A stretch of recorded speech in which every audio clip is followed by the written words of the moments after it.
son, c'est Nazet. Sì, Il arriva? sì.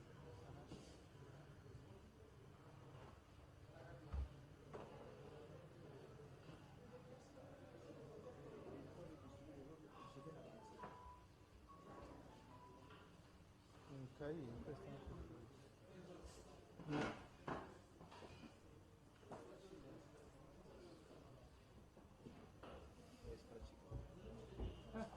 questo se pega. Este que tiene la pierna más alta.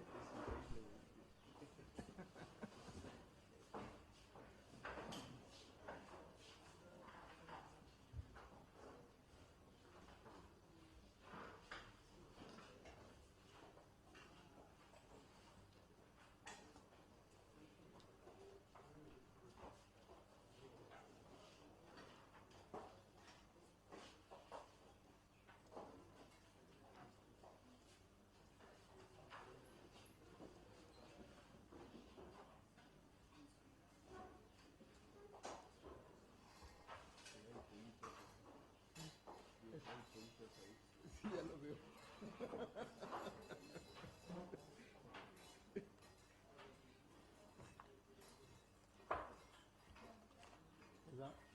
La mascota de algún pet.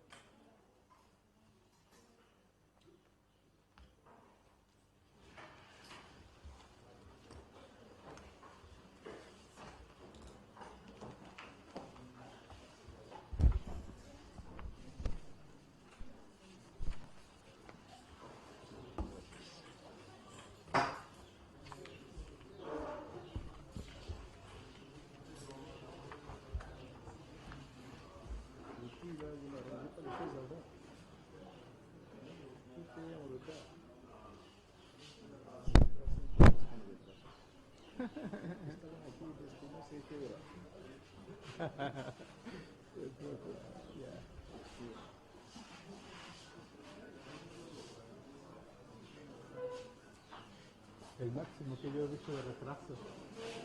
Let me check the email.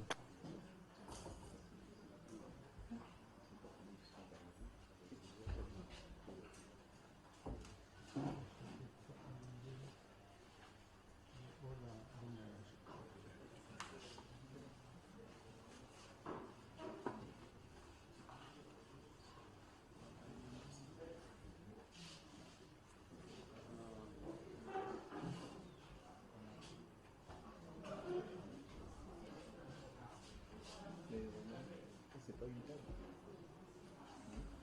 Oui, c'est ça, on peut dire, mais c'est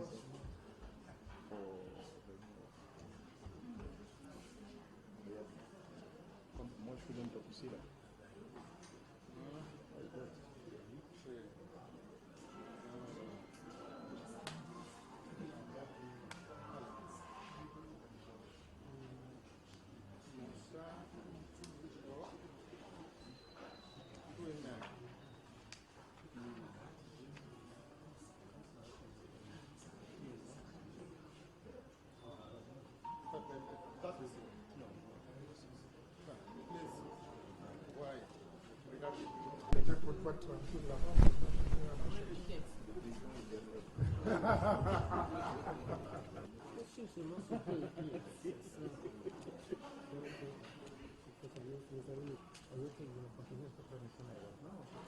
What to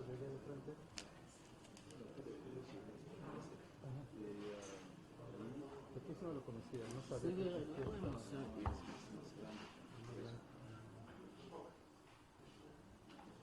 ¿Qué hacen esas máquinas allí de construcción? Bueno, pues,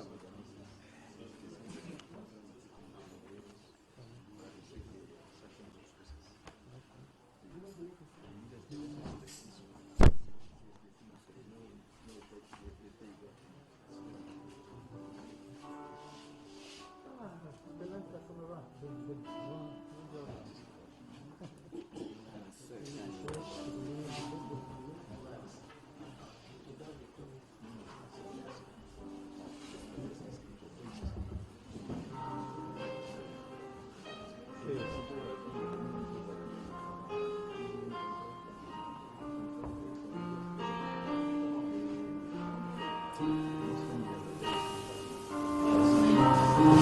Rosado.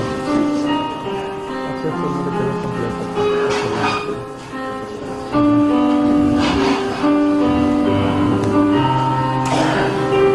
¿No les han robado propiedad? ¿No les han robado la tierra?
Veuillez vous lever pour la prière d'ouverture.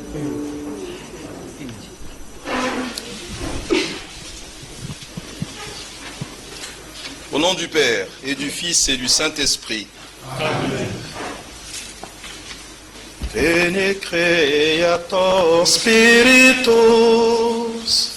mentes tuorum visita, implesum perna gratia, que tu creaste pectora, qui diceris Paracletos, altissimi donum Dei, fons vivos signes caritas, experitales uncium, tu septiformis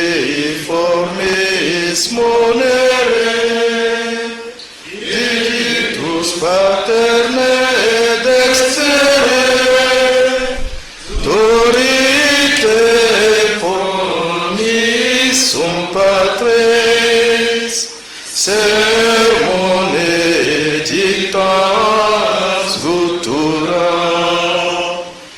accende lumen sensibus, infunde amore cogibus, Amen.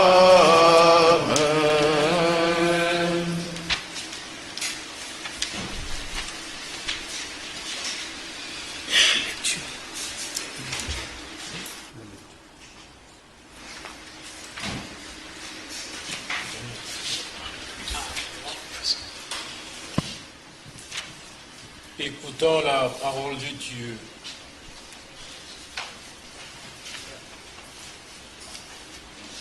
Lecture de la première lettre de Saint Paul apôtre aux Corinthiens, au chapitre 12, les versets 12 à 22.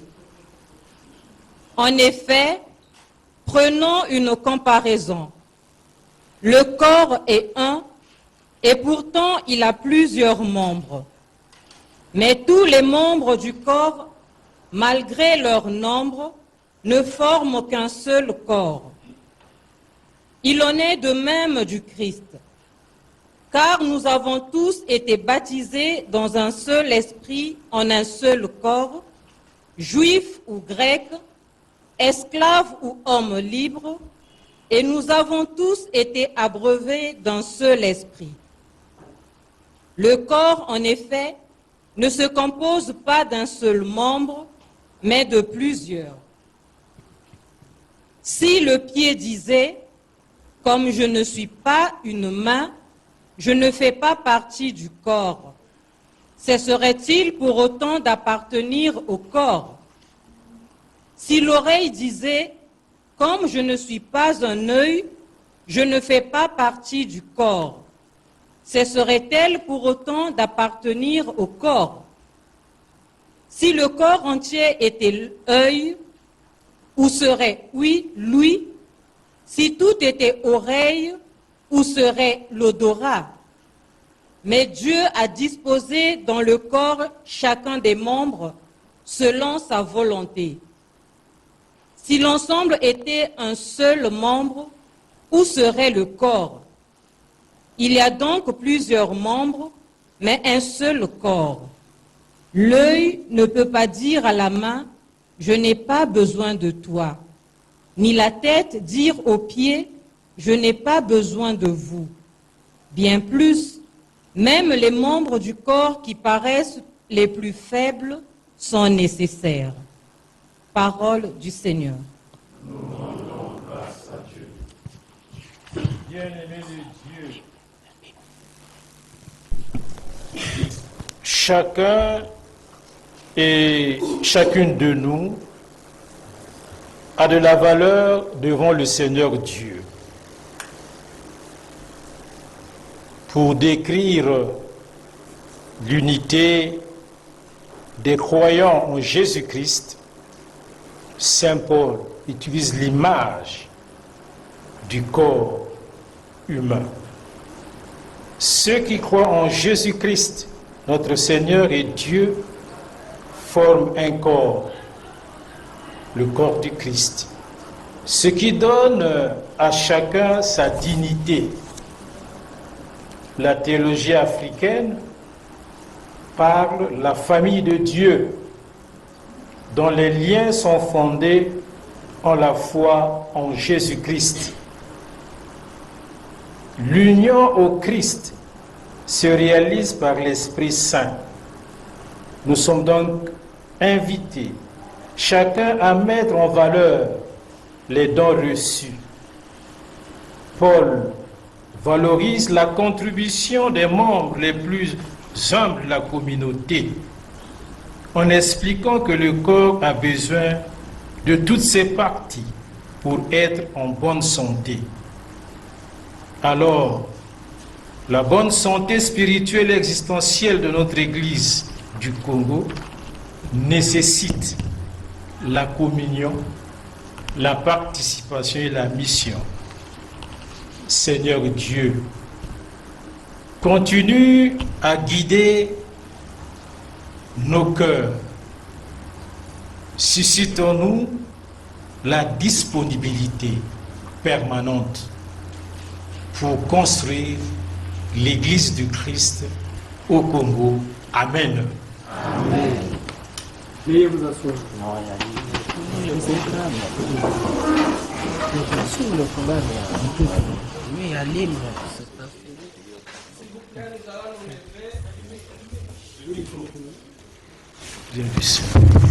Nous allons nous lever pour réciter la prière du synode que nous trouverons à la 4e page de ce petit livret. Adsumus Sancte Spiritus. Ensemble, nous voici devant toi, Esprit Saint. En ton nom, nous sommes réunis. Toi, notre seul conseiller, viens à nous, demeure avec nous. Daigne habiter nos cœurs. Enseigne-nous vers quel but nous orienter. Montre-nous comment nous devons marcher ensemble. Nous qui sommes faibles pécheurs, ne permets pas que nous provoquions le désordre. Fais en sorte que l'ignorance ne nous entraîne pas sur une fausse route, ni que la partialité influence nos actes. Que nous trouvions en toi notre unité, sans nous éloigner du chemin de la vérité et de la justice, en avançant ensemble vers la vie éternelle. Nous te le demandons à toi, qui agis en tout temps et en tout lieu, dans la communion du Père et du Fils, pour les siècles des siècles. Amen. Veuillez vous asseoir.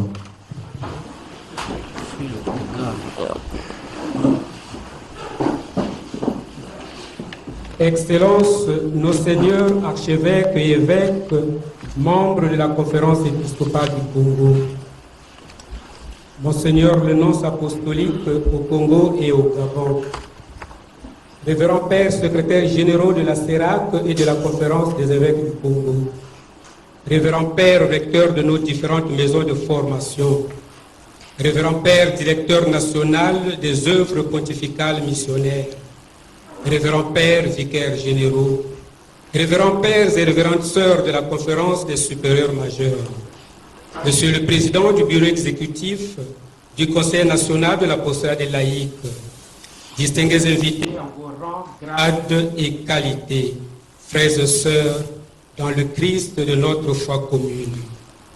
L'assemblée plénière qui s'ouvre ici et maintenant est la toute première du 2e cinquantenaire de la CEC. La toute première aussi pour nos pasteurs fraîchement nommés évêques, nos seigneurs Gilaz Merkema, évêque de Ouesso, et Toussaint Goma Foumane pour celui de Dolisie. Ces assises sont de temps plus particulières qu'elles se tiennent à moins d'une année de festivités marquant le 140e anniversaire de l'évangélisation du Congo. tout aussi éloquent et en adéquation avec le magistère universel, le thème retenu pour cette assemblée plénière, à savoir l'Église famille de Dieu qui est au Congo, synodalité, participation, communion, est soutenu par la parole de Dieu extraite de l'épître de Saint Paul aux Corinthiens. Le corps, en effet, ne se compose pas d'un seul membre, mais de plusieurs. 1 Corinthiens chapitre 12, verset 14. De voix plus autorisées, nous en dirons davantage. Et tout à l'heure, M. l'abbé secrétaire général de la CEC plantera le décor. Puis suivront les allocutions de circonstances de leurs excellences, nos seigneurs le nonce apostolique et l'archevêque métropolitain de Brazzaville, président en exercice de la conférence des évêques du Congo, qui en ouvrira les travaux. La chorale Sainte Trinité de la paroisse de même nom, sur les hauteurs du Dieu à Kinsundi Barrage, aura l'honneur d'exécuter pour la première fois l'hymne de la conférence épiscopale du Congo. Peu après, M. l'abbé, secrétaire général, reprendra la parole pour nous communiquer quelques dispositions pratiques pour le reste de la soirée. À présent, la parole à M. l'abbé, secrétaire général de la CEC. Excellence, Monseigneur le nonce apostolique au Congo et au Gabon, Excellence, Monseigneur archevêque de Brazzaville et président de la conférence épiscopale du Congo, Excellence, Monseigneur le vice-président de la conférence épiscopale du Congo, chers pères, archevêques et évêques,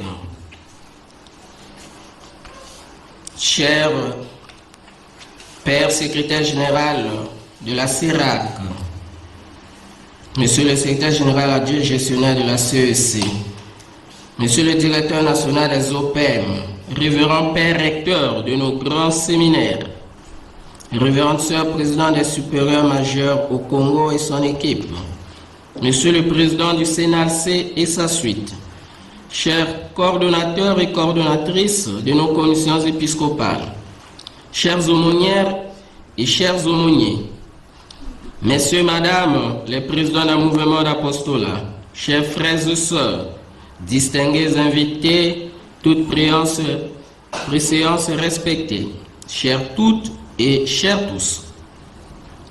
Nous voici rassemblés pour la 51e assemblée plénière de nos évêques, à la veille de la célébration du 60e anniversaire de l'ouverture du Concile Vatican II, 11 octobre 1962, 11 octobre 2022. Nous disons merci au Seigneur pour ses merveilles infinies envers notre Église locale, qui chaque jour, malgré la faiblesse de ses filles et fils, se donne avec empressement à la mission du Christ Rédempteur. En effet, après la 50e assemblée plénière, au cours de laquelle nous avons célébré le jubilé d'or de notre chère conférence épiscopale, commence aujourd'hui une nouvelle ère, une nouvelle période dans la vie de cette institution. Car le jubilé d'or fêté avec éclat, au son du tam-tam, de la trompette et du cor, était aussi le moment indiqué, le temps favorable, mieux le kairos, pour faire le point de la vie de la conférence épiscopale du Congo en ses 50 ans d'existence. Autrement dit, l'occasion de s'interroger sur ce qui a été fait, sur ce qui n'a pas été fait et sur ce qui reste à faire. Il s'agissait tout simplement de jeter un regard critique sur le parcours réalisé afin de tirer des leçons de l'histoire pour un présent certain et un futur promettant au sein de notre Église locale. La 51e assemblée plénière, objet de notre retrouvaille de ce jour, est donc le début, ou mieux, le premier pas d'un nouveau parcours, d'une longue marche vers le centenaire de la conférence épiscopale du Congo. Je salue, une fois de plus, le travail fait par les évêques du Congo durant 50 ans de vie, depuis 1971, fruit d'un ouvrage bientôt sur le marché, ce malgré les difficultés de tout genre, les incompréhensions et parfois des critiques à Bintra et à Destra envers notre épiscopat. Excellences, distingués invités, la nouvelle ère de notre conférence épiscopale, issue, comme déjà dit, du Jubilé d'or, commence providentiellement avec le thème de la synodalité. Je cite, « L'Église famille de Dieu qui est au Congo, synodalité, communion et participation. » Illuminée par la parole de Dieu, extrait de l'épître de Saint Paul aux Corinthiens. Le corps, en effet, ne se compose pas d'un seul membre, mais de plusieurs. 1 Corinthiens 12, 14. Ce thème est à la fois provocateur et orientatif. Provocateur par rapport aux défis à relever. Orientatif par rapport au nouveau pas que notre institution a commencé à faire au lendemain du cinquantenaire. Ce thème contient, comme nous pouvons déjà le constater et l'imaginer, contient en lui-même tout un programme et tout un message. Il convient avant tout de rappeler que ce thème est celui voulu par le pape François pour la 16e Assemblée générale ordinaire du Synode des évêques, qui se tiendra à Rome en octobre 2023. Le choix de ce thème par nos pères évêques n'est pas anodin. Il peut se justifier en deux raisons. La première, pour exprimer leur communion avec le Saint-Père et toute l'Église universelle. La seconde, pour faire face aux défis de notre Église locale par rapport aux notions de synodalité, de mission, de participation et de communion. En outre, il convient de le souligner que l'an prochain, c'est-à-dire en 2023, l'Église du Congo célébrera les 140 ans de son évangélisation, 1883-2023. 140 ans déjà que les missionnaires spiritains d'abord, puis les autres par la suite, ont semé le grain de l'Évangile en terre congolaise. L'occasion ici de rendre un vibrant hommage aux pionniers bâtisseurs de l'Église du Congo, Monseigneur Marie-Paulette Kari, Monseigneur Prosper Ogouard, sans oublier leurs collaborateurs et successeurs. C'est un événement de taille qui pointe à l'horizon et qui ne devrait pas passer inaperçu dans la plus totale indifférence. Au contraire, cette assemblée est le moment tout indiqué pour méditer et réfléchir sérieusement sur les pistes de la nouvelle évangélisation au Congo avec ses attentes et ses défis. À ce stade, nous saluons et félicitons tous les chantiers qui se font en sourdine sur le 140e anniversaire de l'évangélisation du Congo. D'abord par les membres du GIRES, groupe interdisciplinaire de recherche sur l'Église et la société, composé des prêtres, religieux, religieuses et laïcs de notre Église locale. Mais aussi le chantier programmé par le Centre d'études et de recherche chrétienne dirigé par les pères jésuites, que nous aurons l'occasion d'ouvrir les activités au milieu de ces assises. D'autres initiatives naîtront et viendront chemin faisant. Excellences, distingués invités, le choix de ces thèmes est significatif aussi et providentiel, car la nouvelle évangélisation ne se fait plus de manière isolée ou de manière solitaire, mais ensemble et dans un véritable esprit de communion, car l'union fait la force, dit un adage populaire, ou comme dit justement le pape François, je cite, « La vie subsiste là où il y a un lien, la communion, la fraternité. » C'est une vie plus forte que la mort, quand elle est construite sur de vraies relations et des liens de fidélité. En revanche, continue le pape François, il n'y a pas de vie là où on a la prétention de n'appartenir qu'à soi-même et de vivre comme des îles. Fratelli Tutti, au numéro 87. Pour les spécialistes en théologie pastorale, on parle aujourd'hui de la pastorale d'ensemble, ou mieux, de la pastorale organique. Permettez-moi, Excellences et distingués invités, d'insister sur la notion de synodalité qui englobe, selon moi, les deux autres, communion, participation. En effet, la synodalité, de par son étymologie, synodos, peut se traduire comme prendre le même chemin, faire route ensemble, marcher ensemble, ou mieux, suivre la même direction. C'est ici le contraire du repli sur soi, qu'il soit individuel, identitaire, culturel ou même diocésain. La synodalité, écrit la sœur Nathalie Beccard, est un modus vivendi et operandi. Autrement dit, ce n'est plus le temps ou le moment de dire « je », mais « nous ».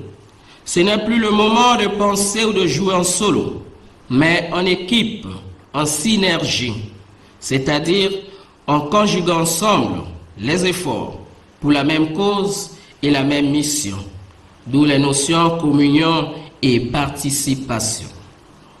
Saint Paul nous le rappelle que le corps, en effet, ne se compose pas d'un seul membre, mais de plusieurs. Et il ajoute, nous formons tous un seul corps. Pour le pape François, le chemin de la synodalité est précisément celui que Dieu attend de l'Église du 3e millénaire. Pape François, discours pour la commémoration du 50e anniversaire de l'institution du Synode des évêques tenu le 17 octobre 2015 au Vatican. Notre Église locale sent ou sentirait désormais le besoin, voire l'urgence de privilégier la synodalité, la marche ensemble, contre la tentation de l'isolement ou du narcissisme pastoral, pour une Église purement synodale. Une Église synodale, renchérit le pape François, est une Église de l'écoute, avec la conscience qu'écouter est plus qu'entendre. C'est une écoute réciproque dans laquelle chacun a quelque chose à apprendre. Pape François, discours du 18 octobre 2021. À en croire le pape François, chacun, sinon tous, nous devons être des protagonistes de la mission. Donc pas d'acteurs ni de spectateurs, tous utiles et appelés à collaborer, à jouer la même partition, pour rebâtir notre Église locale sur les pas des pères fondateurs. Excellences, distingués invités, ce thème choisi par nos pères évêques sera décortiqué dans les différentes conférences prévues par le programme, avec l'aide de nos experts et conférenciers. Permettez-moi donc, de manière anticipée, de les remercier déjà, avec eux, ceux et celles qui se sont rendus disponibles pour soutenir et accompagner les travaux de cette assemblée plénière. Que le Seigneur, maître de la moisson, bénisse et accompagne nos assises, afin qu'avec l'aide de son esprit, nos travaux soient fructueux et féconds. Que Marie, étoile de l'évangélisation et secours des chrétiens, intercède pour notre Église locale et pour notre pays. Je vous remercie.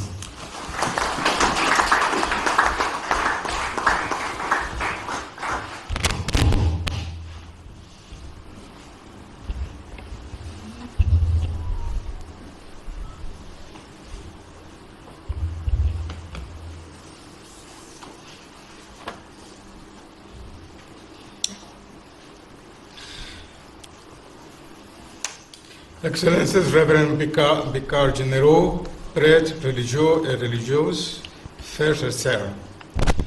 C'est un grand plaisir pour moi d'être parmi vous pour la première fois pour la session d'ouverture de la 50e Assemblée plénière de la Conférence épiscopale du Congo.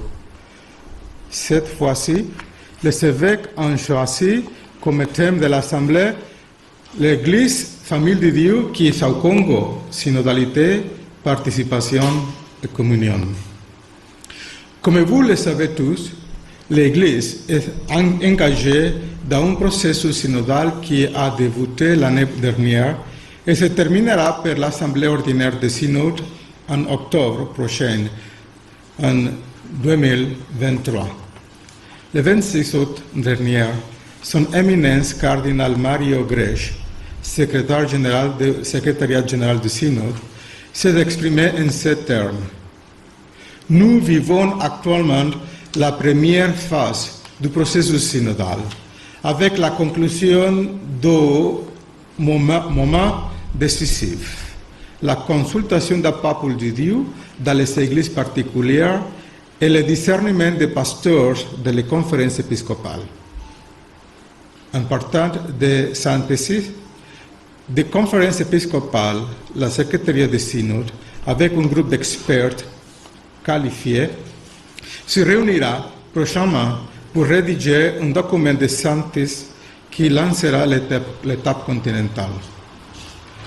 Pour comprendre le processus synodal, il faut penser à une circularité féconde entre prophétie et discernement.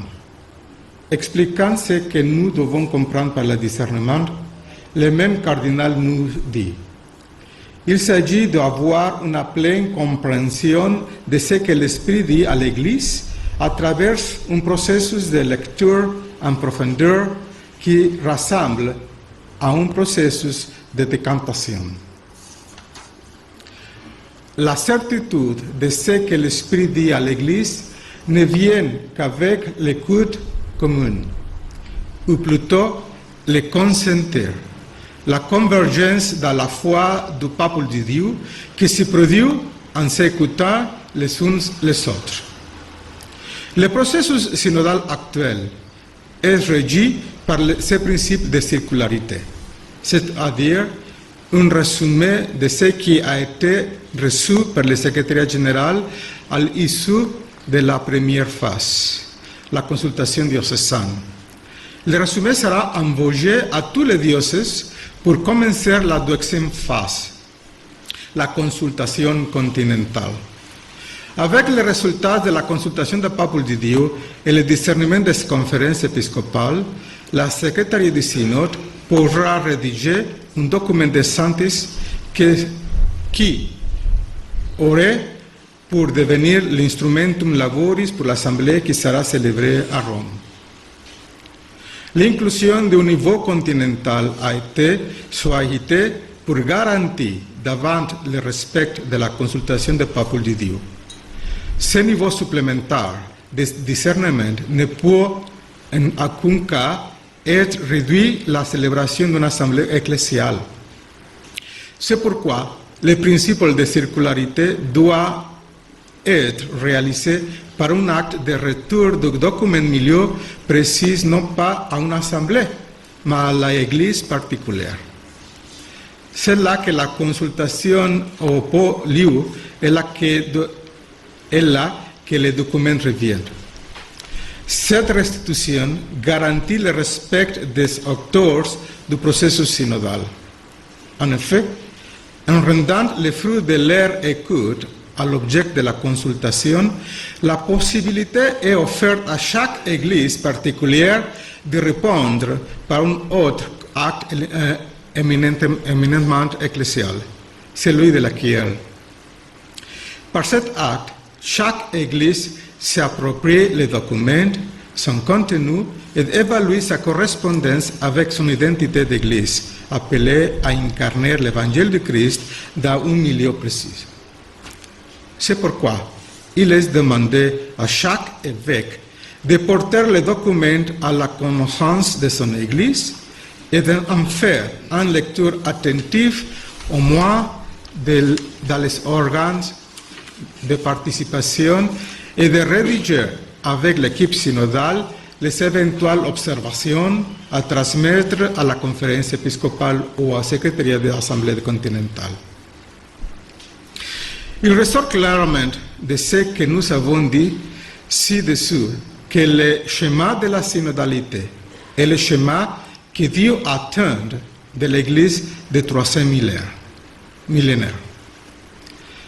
Telle est l'engagement programmatique proposé par le pape François. Cet engagement est en effet une dimension constitutive de l'Église. C'est pour cette raison que les évêques du Congo veulent, en harmonie avec toutes les églises, réfléchir sur la synodalité et ce qu'elle signifie pour la vie de tous les baptisés de ce pays. Dans ce contexte ecclésiologique, la synodalité signifie le modus vivendi et operandi spécifique de l'Église Peuple de Dieu qui manifeste et réalise concrètement son être de communion dans les faits cheminant ensemble, de se réunir en assemblée et que tous les membres prennent une part active à sa mission évangélisatrice.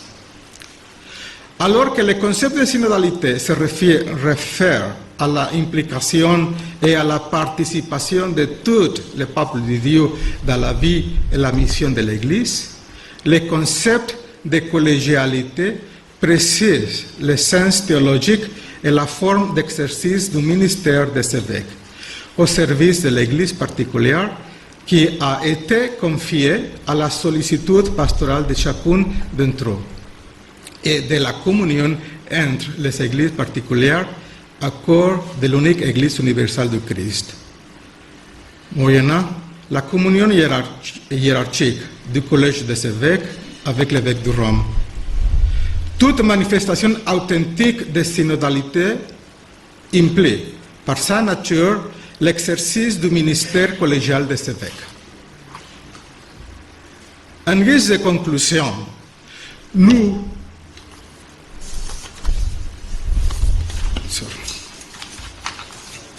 de plus, la synodalité est au cœur de l'engagement écuménique des chrétiens, parce qu'elle représente une invitation à marcher ensemble sur le chemin qui mène à la pleine communion, et parce qu'elle offre correctement compromis une compréhension et une expérience de l'Église dans laquelle les diversités légitimes pouvaient trouver place dans la logique d'un échange réciproque de dons à la lumière de la vérité. L'enseignement de l'Écriture et de la tradition atteste que la synodalité est une dimension constitutive de l'Église, qui, à travers elle, se manifeste et se configure comme le peuple de Dieu, un chemin et comme assemblée convoquée par le Seigneur ressuscité. À plus profond score, le Saint-Esprit animait les façons, la communion et la mission de l'Église, corps de Christ et temple vivant du Saint-Esprit.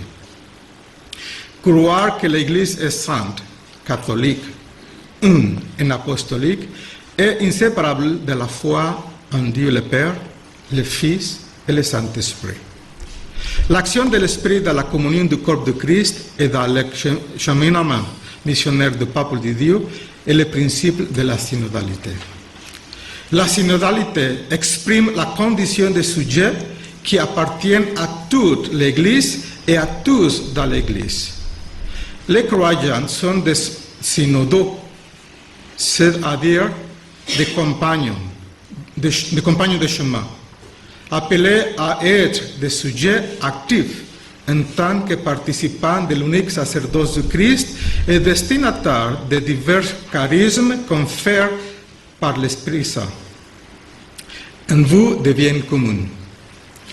Cette connaturalité s'exprime dans un sentir comme ecclésia, ressentir, éprouver et percevoir en harmonie avec l'Église.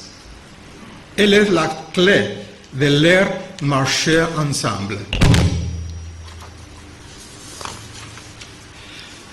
En guise de conclusion, nous pouvons dire que la voie synodale constitue une dimension constitutive de l'Église qui se manifeste d'une triple manière.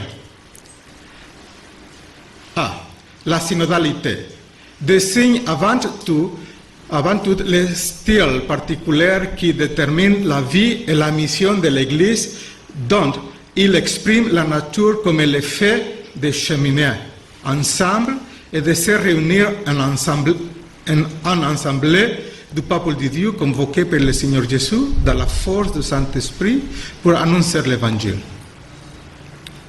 B. La synodalité des signes, en outre, en un sens plus spécifique et plus déterminé du point de vue théologique et canonique, les structures et les processus ecclésiaux dans lesquels la nature synodale de l'Église s'exprime au niveau institutionnel, de manière analogue aux différents niveaux de sa réalisation locale, régionale, universelle. Ces structures et processus sont au service du discernement revertu de l'autorité de l'Église, appelée à indiquer en écoutant l'Esprit quelle est la direction à suivre. La synodalité des signes, enfin, la réalisation ponctuelle des événements synodaux auxquels l'Église est convoquée par l'autorité compétente et selon des procédures spécifiques déterminées par la discipline ecclésiastique, impliquant selon les modalités diverses au niveau local, régional et universel, tout le peuple de Dieu sous la présidence de l'évêque en communion collégiale et hiérarchique avec l'évêque de Rome, pour exercer un discernement sur son chemin et sur des questions particulières, et pour prendre des décisions et des orientations dans le but accomplir dans sa mission évangélisatrice. Le peuple de Dieu entier est concerné par sa vocation synodale fondamentale. La circularité entre les sensus fidei, dont tous les fidèles sont revêtus, et discernement effectué aux divers niveaux de réalisation de la synodalité, et d'autorité de ceux qui exercent le ministère pastoral d'unité et du gouvernement décrit de la dynamique de la synodalité. Cette circularité promeut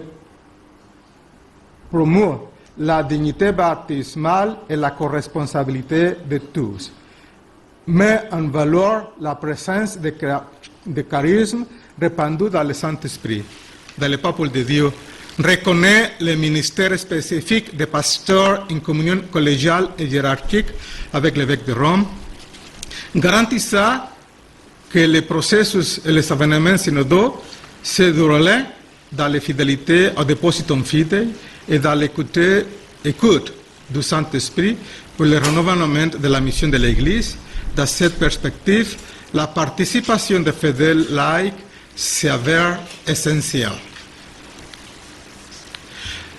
Dans l'accomplissement de sa mission, l'Église est donc appelée à une conversion permanente qui est aussi une conversion pastorale et missionnaire, et qui consiste en un renouvellement de mentalité, d'attitude, de pratiques et de structures pour être toujours plus fidèle à sa vocation. La conversion pastorale pour l'actualisation de la synodalité exige le dépassement de certains paradigmes encore souvent présents dans la culture ecclésiastique parce qu'il exprime une vision de l'Église qui n'est pas renouvelée par l'ecclésiologie de communion. Parmi ceux-ci, la concentration de la responsabilité de la mission dans le ministère des pasteurs, une appréciation insuffisante de la vie consacrée et les dons charismatiques, une fiable valorisation de la contribution spécifique et qualifiée des fidèles laïcs, y compromis des femmes dans leur domaine de compétences. Le pape François enseigne que marcher ensemble est le chemin constitutif de l'Église, les codes qui nous permettent d'interpréter la réalité avec les yeux et le corps de Dieu. La condition pour suivre le Seigneur Jésus est pour être des serviteurs de la vie à notre époque blessée. Que le Seigneur Jésus nous aide tous à entamer ce processus de conversion pastorale pour entrer pleinement dans ce processus synodal de l'Église pour le chemin de la réconciliation, de la communion et de la participation de tous. Avant de clore ce discours, je voudrais exprimer les salutations cordiales du Saint-Siège et de l'Annonciateur apostolique à tous les évêques du Congo qui célèbrent le 50e anniversaire de la fondation de la conférence épiscopale. Ce jubilé signifie 50 ans de marche ensemble, en communion avec le vicaire du Christ pour accomplir le commandement de Jésus, celui d'aller dans le monde entier, annoncer l'évangile à tous les peuples. Que Jésus, le bon pasteur, continue à diriger votre ministère épiscopal de service évangélique pour le peuple de Dieu au Congo. Je vous remercie.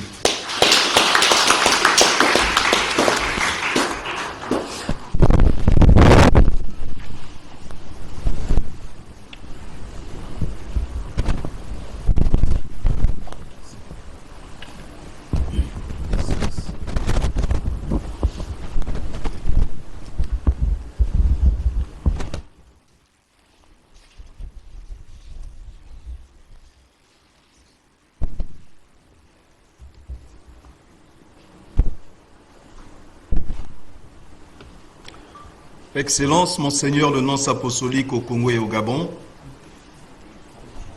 Excellence, Monseigneur le vice-président de la Conférence des évêques du Congo, chers frères archevêques et évêques, distingués invités en vos rangs, grades et catégories, chères toutes et chers tous, bienvenue à la 51e Assemblée plénière des évêques du Congo.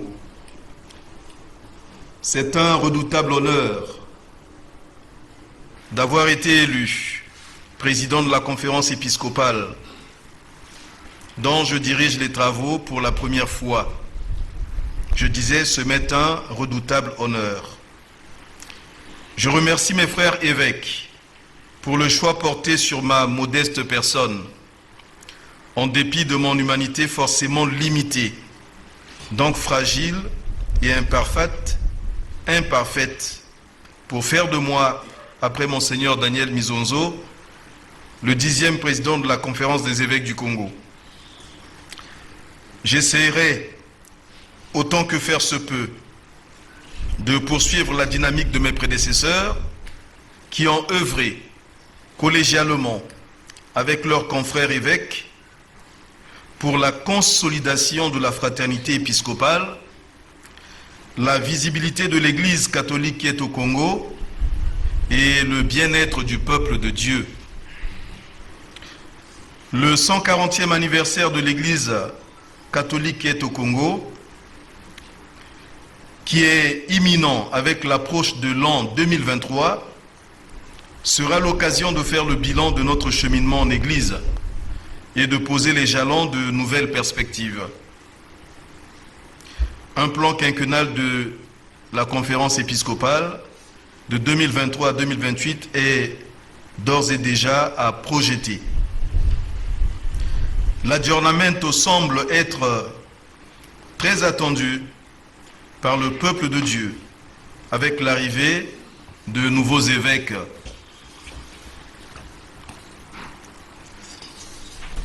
Excellences, distingués invités, permettez-moi de saluer avec déférence Monseigneur le nonce apostolique qui participe pour la première fois à nos assises.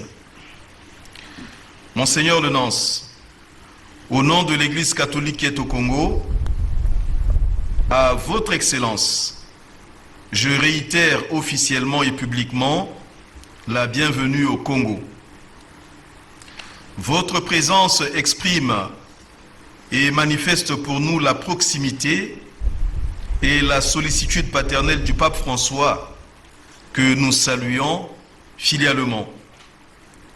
Son engagement en faveur des pauvres, des étrangers, son combat pour la transparence, la justice, la solidarité et la paix stimulent notre ardeur pour la résilience évangélique. Excellence, Monseigneur le Nonce, avec vous, dans un esprit synodal, nous continuerons les différents chantiers commencés par vos prédécesseurs, parmi lesquels la mise en pratique de l'accord cadre signé en 2017 et ratifié en 2019 entre l'État congolais et le Saint-Siège. Par mise en pratique, nous faisons allusion aux différentes conventions à établir dans les secteurs de la santé, de l'éducation, de l'aumônerie militaire, de la communication, etc. Monseigneur le Nonce apostolique, votre détermination que nous expérimentons déjà depuis votre arrivée augure des lendemains d'efficacité dans la communion et la subsidiarité. Je voudrais aussi, à la suite du nonce apostolique, saluer nos frères, Monseigneur Armel Kema, évêque de Wesso, et Monseigneur Toussaint Ngoma Fumane, évêque de Dolisie. Tous deux participent pour la première fois à une assemblée plénière de la Conférence des évêques du Congo. À vous aussi, chers frères, nous réitérons le souhait de bienvenue dans le corps épiscopal catholique du Congo. C'est ici l'occasion d'exprimer notre profonde gratitude envers le président de la République, chef de l'État, Denis Sassou Nguesso, pour son aide substantielle à l'accueil des nouveaux évêques.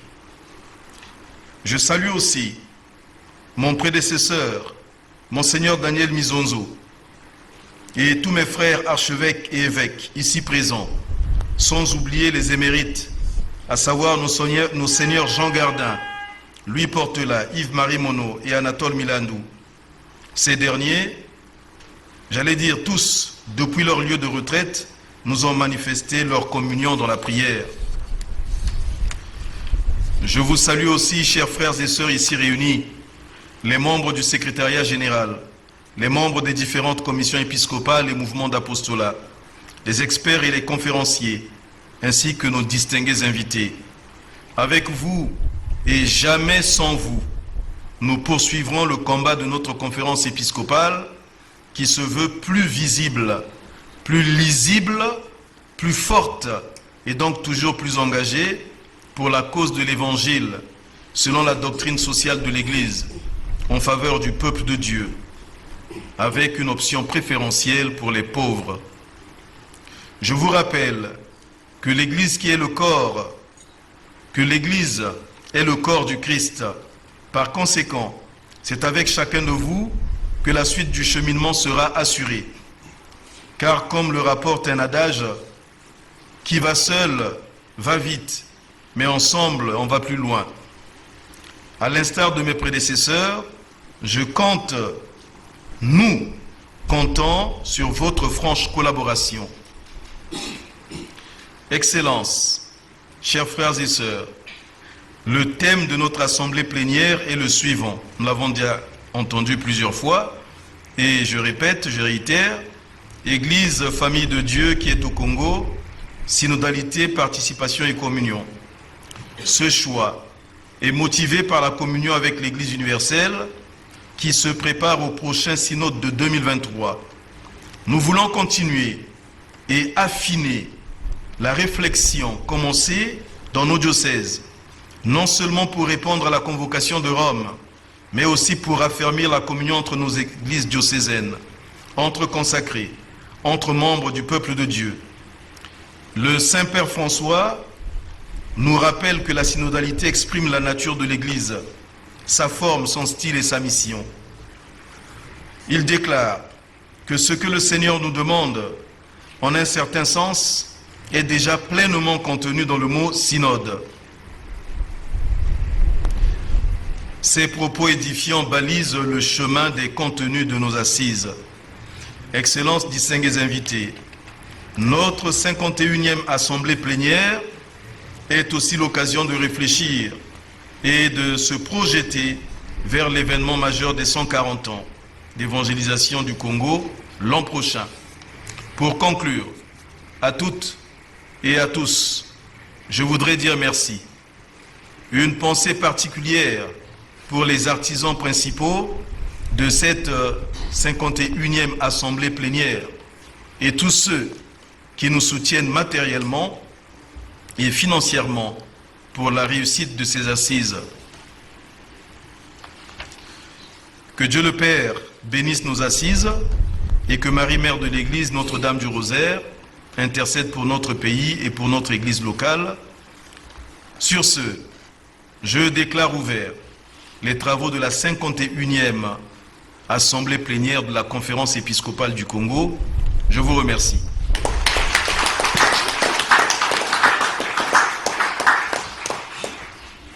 Merci. Au sortir des festivités du 50e anniversaire de la Conférence des évêques du Congo, nous avions souhaité que soit composé l'hymne de la Conférence épiscopale du Congo.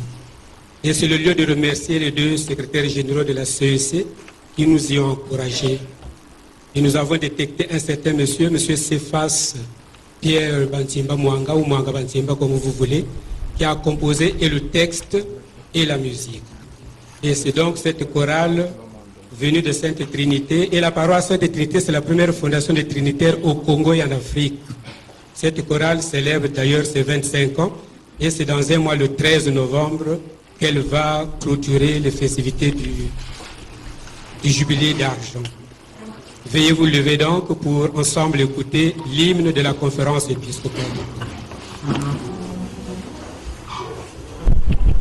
Évêques du Congo réunis aux conférences épiscopales du Congo, l'Esprit Saint vous conduit en tout temps, guidez, sanctifiez le peuple de Dieu dans un esprit de fraternité et de solidarité. Évêques du Congo, réunis aux conférences épiscopales du Congo, l'Esprit Saint vous conduit en tout temps, guidez, sanctifiez le peuple de Dieu dans un esprit de fraternité et de solidarité. Ensemble, orienter les cœurs vers Dieu avec courage, exprimer le peuple congolais au respect de la dignité humaine et du bien commun.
asseoir.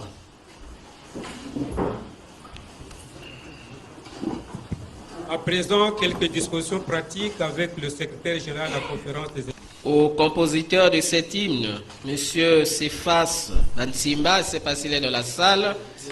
Il est où? Qui se lève? Veuillez vous lever, on va vous voir. Voilà, c'est Maître Cephas. Merci. Et nous remercions encore la chorale venant du barrage, la paroisse Sainte Trinité. Merci encore une fois de plus. Merci. On applaudit pour eux aussi. Donc nous saluons dans la salle aussi, en dehors de ceux qui ont été cités, la présence de M. Constantin Sodio, représentant du CRS, qui est là. Merci d'avoir répondu à notre invitation. Je n'oublie pas tous les autres. Donc, après cette cérémonie d'ouverture, les travaux démarrent demain matin à 9h dans la salle de conférence de la CEDUC de l'autre côté. Tous vous êtes invités à participer, sinon à prendre part à ces travaux. Les travaux sont ouverts à tous de 9h à 12h. La messe de demain sera présidée par le diocèse de Kinkala.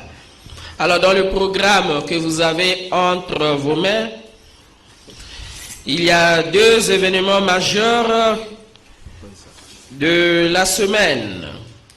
Le premier, c'est le lancement des activités pastorales et culturelles au CRC, le jeudi à 16h. Le CRC, eh bien, c'est la bibliothèque, la salle de conférence animée par les pères jésuites. Donc, jeudi, voilà, dans l'enceinte de la semaine africaine, jeudi à 16h, vous êtes tous invités pour le lancement des activités là-bas avec une conférence sur le 140e anniversaire de l'évangélisation du Congo. C'est déjà une façon de lancer aussi les activités du jubilé des 140 ans de l'évangélisation du Congo.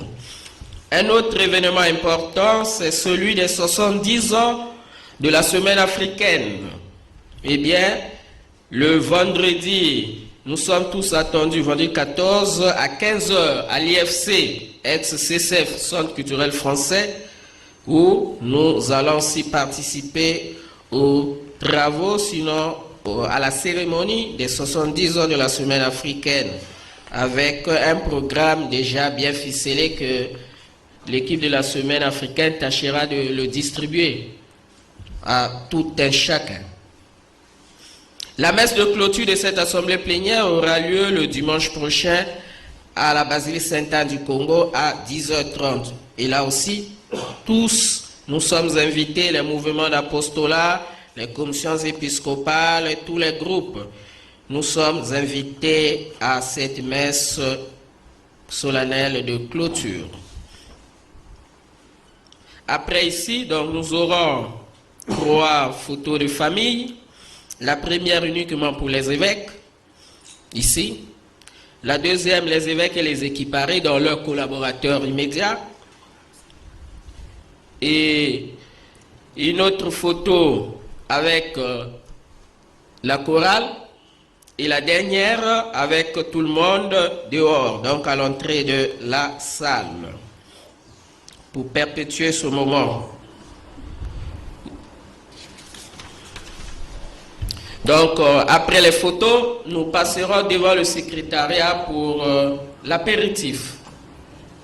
Et à 18h, les évêques auront leur premier huis clos dans leur salle de réunion, leur salle de huis clos.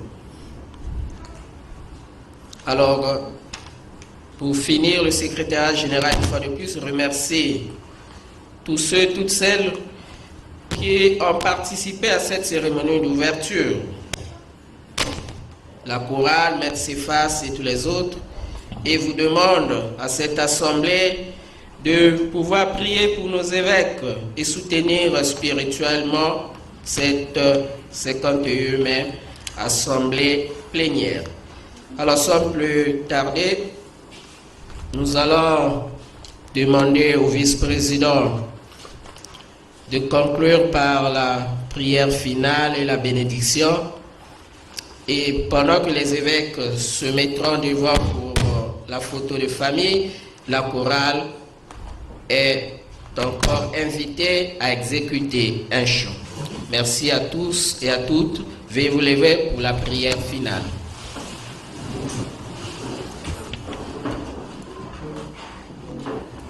Je vous salue Marie, pleine de grâce. Le Seigneur est avec vous. Vous êtes bénie entre toutes les femmes. Et Jésus, le fruit de vos entrailles, est béni. Sainte Marie, Mère de Dieu, priez pour nous pauvres pécheurs, maintenant et à l'heure de notre mort. Amen. Seigneur Jésus-Christ, par l'intercession de la bienheureuse Vierge Marie, que la communion, la participation et la mission ecclésiale soient le logiciel créateur et rédempteur de notre Église catholique au Congo. Amen. Amen. Le Seigneur soit avec vous. Et avec votre esprit. Le Tout-Puissant nous bénisse, le Père, le Fils et le Saint-Esprit. Amen. Demeurons dans la paix du Christ. Nous rendons grâce à Dieu. Nous demandons aux conférenciers qui sont dans la salle de retirer les programmes auprès du secrétariat ici et de pouvoir nous déposer, si les textes sont prêts, de pouvoir nous les déposer au secrétariat. Sinon, demain, avant votre présentation. Merci beaucoup. On va demander les évêques de se positionner déjà pour la photo de famille. La chorale.